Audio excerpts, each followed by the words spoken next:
Now, I don't know how things work around your place, but here we get a very important visit once a week. Yep, Tuesday is garbage pickup day. When that truck pulls away, I can almost feel a weight lifting from my shoulders.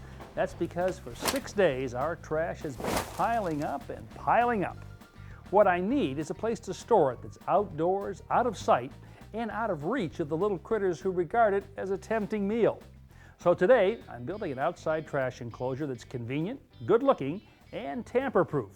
Now come on over here, let me show you what I have in mind.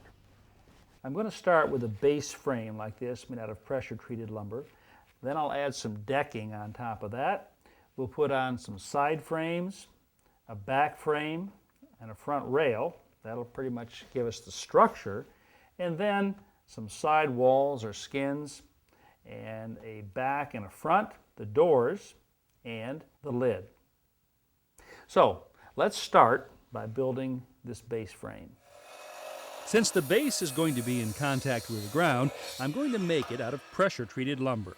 I've cut out all the pieces for my base here, and it's time to hook everything together. Everything seems to fit, so let's get these out of the way for the time being. I'm going to start by putting this end piece on.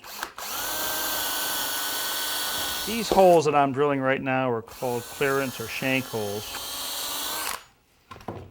It just allows these screws to go through a little more quickly and not to bite in that first piece of wood.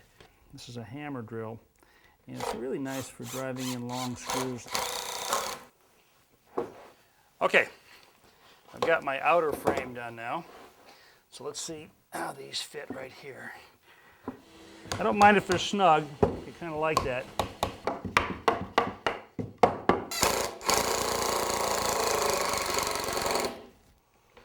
Almost there. Rotate this one more time. Now there's our base frame. That's what we had over here on the computer. Now our next step, I'm going to be adding some decking right on top. The decking will be cut to length from 1 1/4 thick pressure-treated planks. I'm going to make this flush on the ends and flush on the side. Now I'm not drilling shank or clearance holes for these screws because they're fairly short. The wood is soft, they're going in quite well. To allow for drainage, I'm going to put an 1/8 of an inch gap between the boards. A 16-penny nail makes a perfect spacer.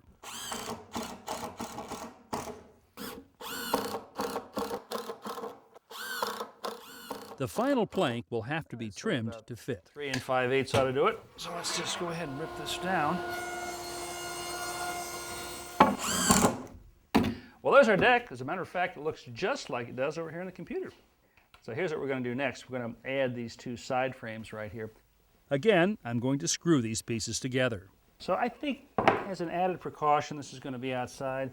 I'm going to put a little glue on. This is a polyurethane glue. Very good for exterior projects. Drop this in here. Now this is what urethane glue does when it dries. It kind of expands, kind of foams, and it'll push out of a joint.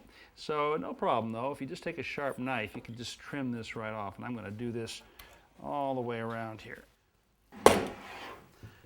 Oh, side frame number 1. I'm just going to repeat the process for the other one. Okay, now it's time for me to add the back frame.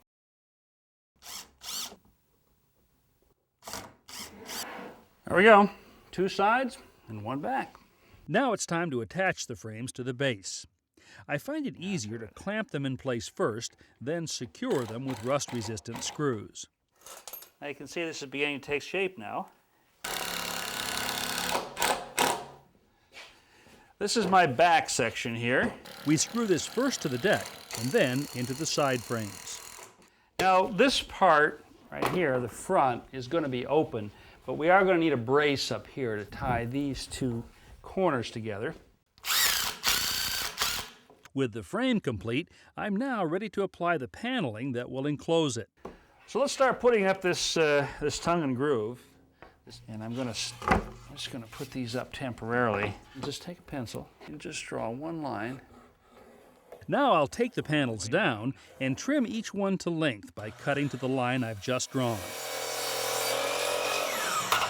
This is construction adhesive, and since this could move, expand, and contract over time, I'm going to give myself an extra insurance here by just putting a bead up here. This is set this first board in place. Well, there are sides and back.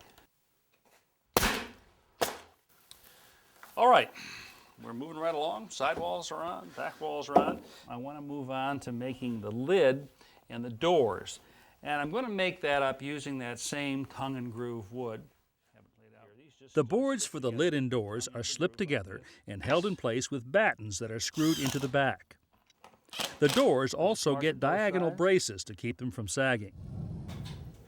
With everything assembled, it's time for a coat of primer and paint. While it's drying, I move outside to prepare the ground, first by digging out about 4 inches of soil, then compacting the surface with a tamper.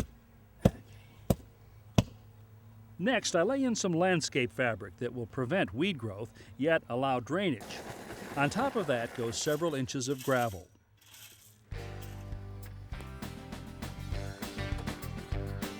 Well, we're just about there. All that's left is to attach the hardware.